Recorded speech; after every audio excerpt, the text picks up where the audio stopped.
Port-au-Prince continue de danser au rythme du jazz.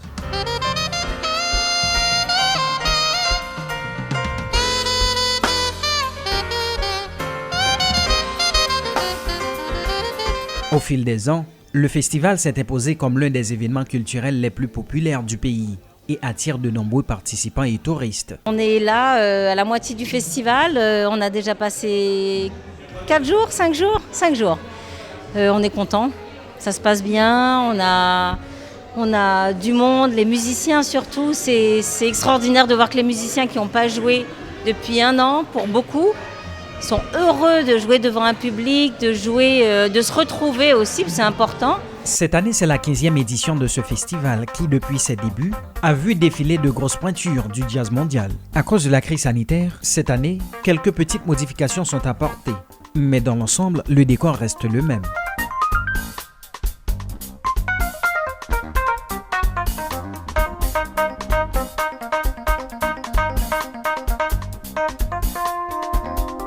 Joël Widmayer, comme toujours, est présent à cette édition.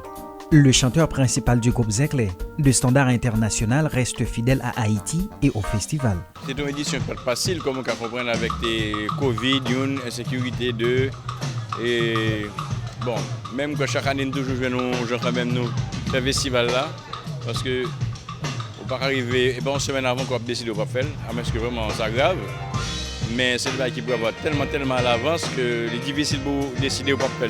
Malgré la conjoncture précaire du pays, les festivaliers se sont donné rendez-vous pour accueillir plus d'une dizaine d'artistes venant des 4 coins de la planète, tout en respectant les règles sanitaires. Ce qui rend le festival encore plus spectaculaire cette année. Milena Sandler est directrice de la Fondation Haïti Jazz. On a du monde, on est satisfait, on peut dire qu'on est satisfait. Les gens quand même respectent pour une certaine partie les gestes barrières. Le public est très satisfait de pouvoir voir de très belles performances. On a des musiciens qui viennent de partout.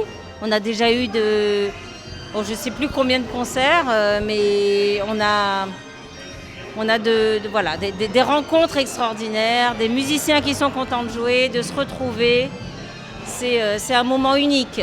Alors qu'à travers le monde, la majorité des événements ont été annulés en raison de la pandémie, les organisateurs du Pape Jazz n'ont pas voulu priver les mélomanes de cette activité culturelle.